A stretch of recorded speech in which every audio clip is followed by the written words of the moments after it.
Get ready to strap in. It's going to be a heck of a ride. It's like drinking from a fire hose. Never a dull moment, but yes, you'll hear the stories you won't hear anywhere else, and we appreciate you being here with us for them today. I'm Justin Barclay. And this is an incredible time to be alive, to watch everything that's happened in the first year of the second Trump administration.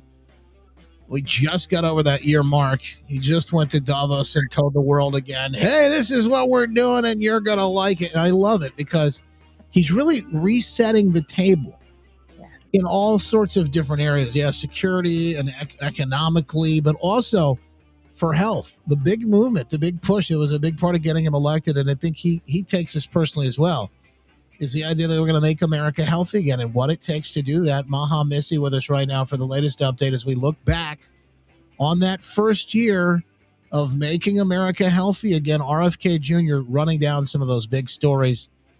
And, you know, it's funny because, like, they're coming at us so fast and so furious. Yeah. Sometimes they happen so quickly, Missy, like, it's almost like I forget. And I say, oh, yeah, look at everything that's happened in the last year. It's really been incredible.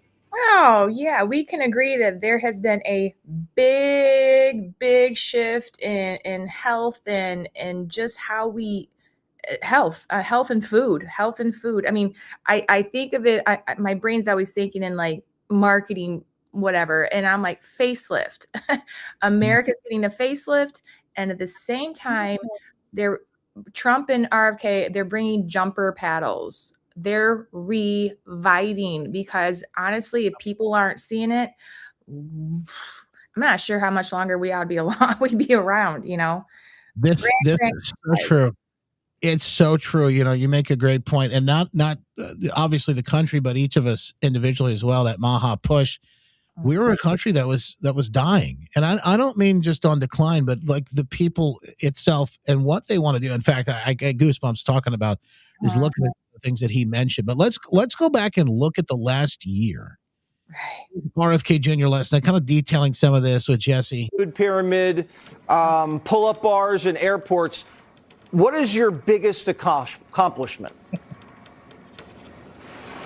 I think probably the most difficult and challenging was the most favored nation, where we were able to reduce drug prices so that now America will be paying the lowest prices in the world. We were paying for the past 30 years 5, 10, 13 times more for the same drug made in the same factory in New Jersey as they were paying in London or Paris or Copenhagen. And President Trump that has irked him for many, many years. And he put a lot of pressure on myself and Dr. Oz to negotiate new agreements with the drug companies, but also the European nations, using the threat of tariffs to force them to raise their prices and to force the drug companies to lower the prices that they charge Americans. So now we will be paying the lowest prices in the world, in the developed world, for drugs. And that's going to have a dramatic effect on affordability in this country. It was a very complex negotiation. You know, I'm not a big, because I don't have, you know, a bunch of medications I'm on. I'm not on anything, thank God. But, you know, I know people, some of them do. And I look at medicine like this. And Missy, maybe you could help kind of lay the table, set it out for us here. But I look at medicine like this. You know, I prefer the natural route. Right. So I go as natural as I can on everything. But every now and then you need some emergency intervention. You may have to have surgery. You may have to do something. Yeah. I don't want it. It's not the first thing I look for. Unfortunately, a lot of times doctors do that. But if I need it, I want to know that I can get it and it can be affordable. And I think there's a lot, especially seniors and some other folks, who are going to be really happy that they're going to be able to get some of the things that they need. And I think maybe that could help them change their mind on being able to get off some of those things as well. Well, yeah. I mean, you nailed it on the spot. The fact that, yes, it's a huge win that drugs are lower, because majority of the people just aren't aware that the one drug that might have literally hard cost the company to make is 50 cents, and they're charging $450 because they can. That's drove me nuts as long as, yeah, I mean, it's been a long time. I mean, I've been in this realm for a long time, but what you nailed on is the other thing you nailed. Why are we the country that takes the most amount of drugs out of any other country in the world? Right. That's the problem. And so, yes, there are so many wins going on, but there are other things that they're doing behind the scenes is hopefully going to make people less dependent on the drugs and more dependent on the actual body that knows exactly what it is designed to do, heal and repair while you're sleeping and all those good things. But we can't do it until we get rid of all the chemicals and all the crap and the fluoride and all the other crap that they put in our bodies, whatever, air, food, water. Yeah. That's the chemicals inside of that are causing our bodies to be dependent on the medication. So not only are we getting it cheaper, thank God, for all those people. You look at the seniors, you look at people that had to stop taking type 2 diabetic medication because they couldn't afford it, or they couldn't get this drug or that drug because of the money. So yeah, I'm excited. One, is going to be lower cost for people.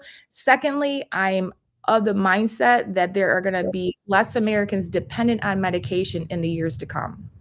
Let's talk about the food pyramid. That's the next big piece here. And obviously, this we talked about last week, such a big announcement, but they flipped it upside down, the food pyramid.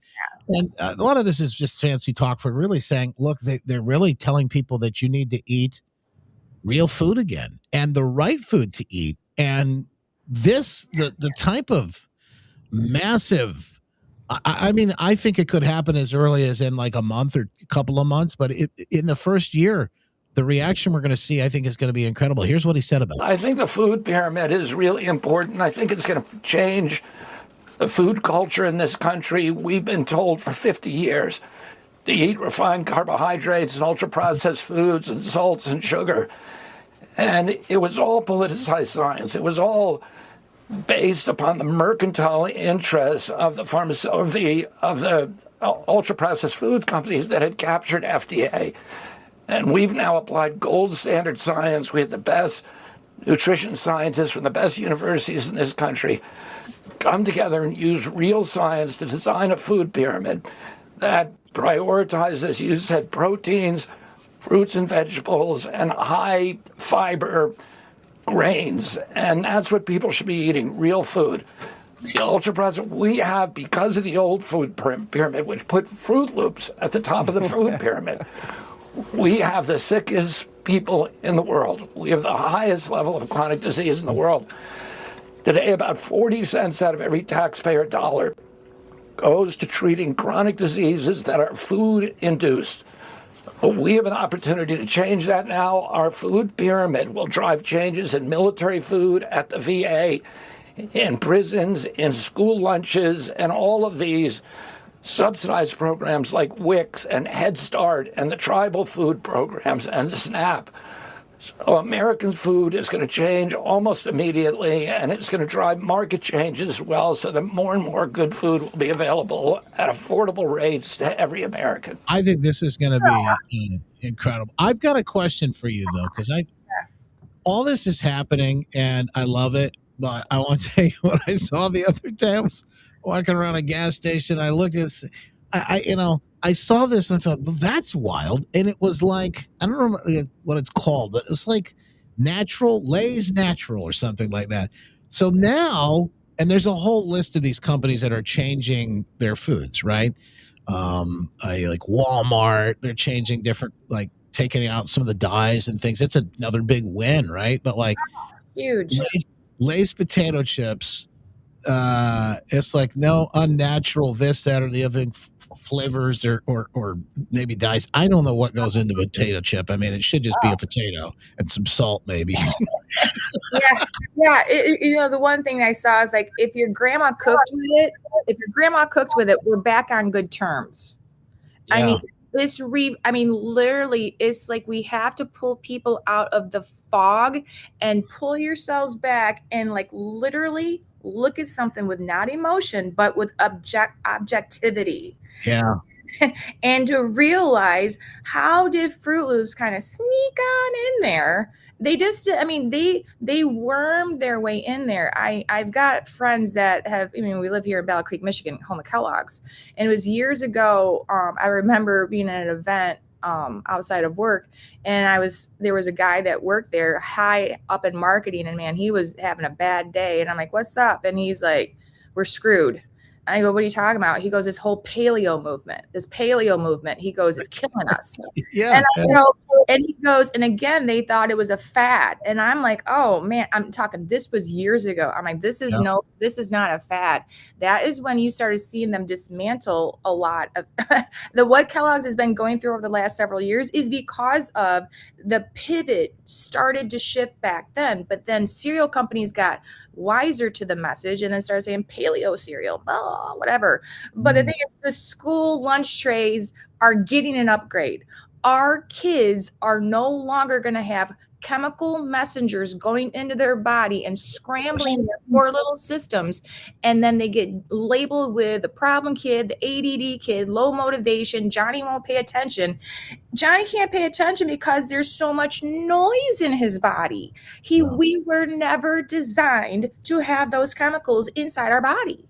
Now, so yes, I mean, it's like, I want it and I want it now. I mean, it's just like, it's kind of like, I mean, I never thought I'd be here anyways. I thought that I would be, going to my grave at 85 years old and it'd be like the lady that never shut up about fluoride and chemtrails and things like that. And I'm like, we're being validated. This is such a great talk about a win for those of us who've been on the front lines and getting tomatoes thrown at us and called crazy. And all of a sudden, it's like, just the other day, my son, he flew back to Australia and like sinking in the body system. And 15 years ago, when I said, hey, buddy, when I flew over there, 13 years ago, I'm like, hey, buddy, I need to go to the beach. I need to put my feet in the sand, get in the water and sink into the circadian of the rhythm over here in Australia. And he's like, whatever, Mom.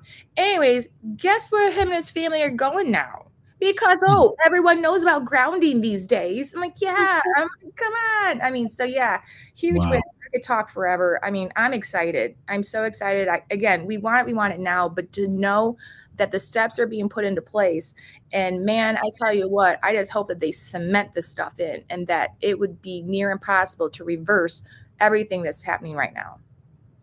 It really is something. We're going to watch all of this because doing it is one thing, but making sure that they see it through is another. Right. And so, this is near and dear to your heart. You just mentioned your son, but the NIH and what they did with autism.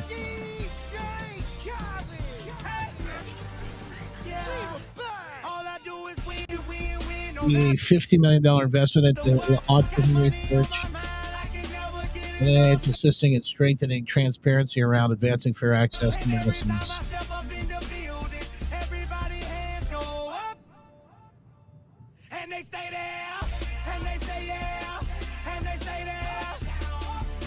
Just a list of some of those big. Now, previously these organizations have been like almost, I would say, like almost enemies to the parent, and that's all changed. Yeah. I mean, I don't know if you put the music to that, but that's one of my most favorite songs that gets me motivated. But boy, I tell you what, the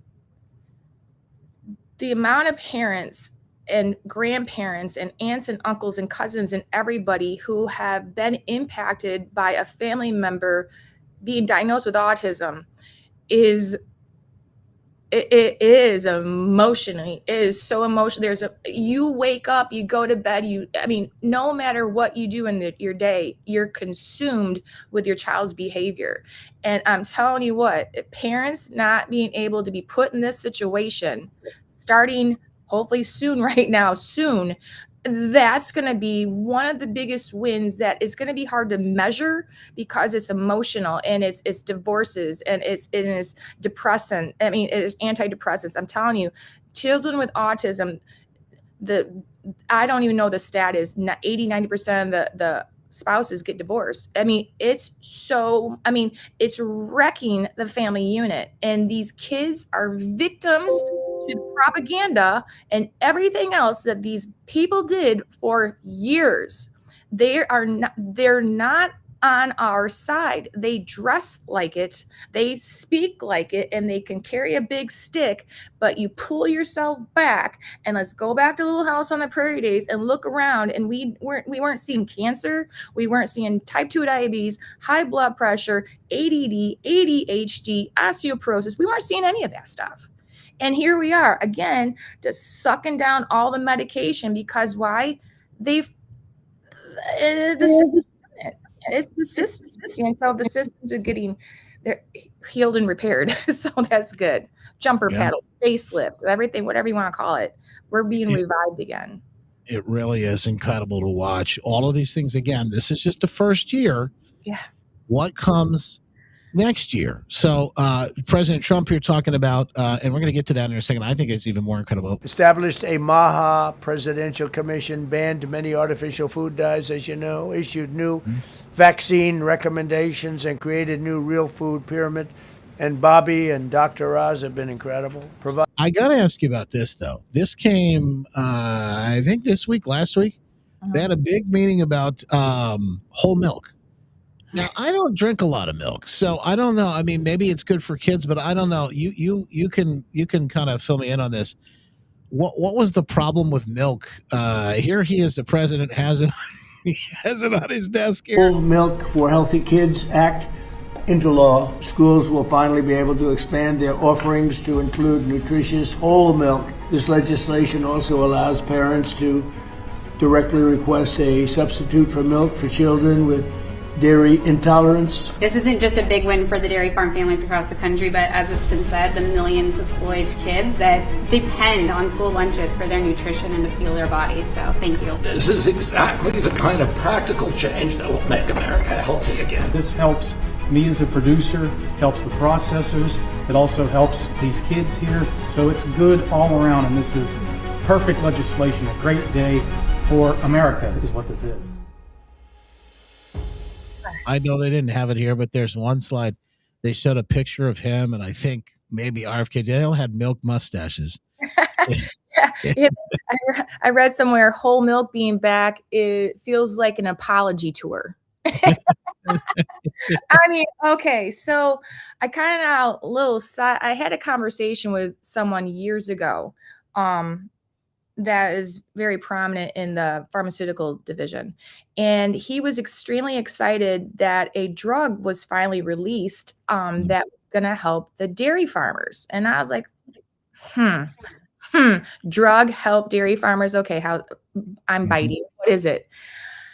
There has been a drug that's been around for a while that causes dairy milking cows to poop less. And I'm like, why do we want dairy cows to poop less? And I was just like, it was like an appalling question. He's like, good question. Do you know how much it costs that dairy farmer to take care of the waste? Because the cows just sit there in the trough for hours on end, just being fed and pooping, being fed, milking. That's what they're doing. And so because they have to keep the facility clean, it costs a lot of money to clean up the waste. And I'm like, well, what's that drug doing inside the cow that we're going to drink the milk from? You know, is there, I mean, we look back and we're wondering, why do we see so many, these chemicals that are going into these cows and you're drinking the milk? Now, we have seen there are, and this is going to touch a lot of people and maybe in a possibly weird way, but we have a lot of men these days that have a ton of estrogen in them. Yeah. Testosterone levels in our boys is not what it used to be. And I'm like, how it planned? I'll put my tinfoil hat on. Sure. Yeah, I believe so. Because they aren't stupid to what drugs they're doing. Now, I'm not saying that drug that went in the cow that caused them to poop less is doing that.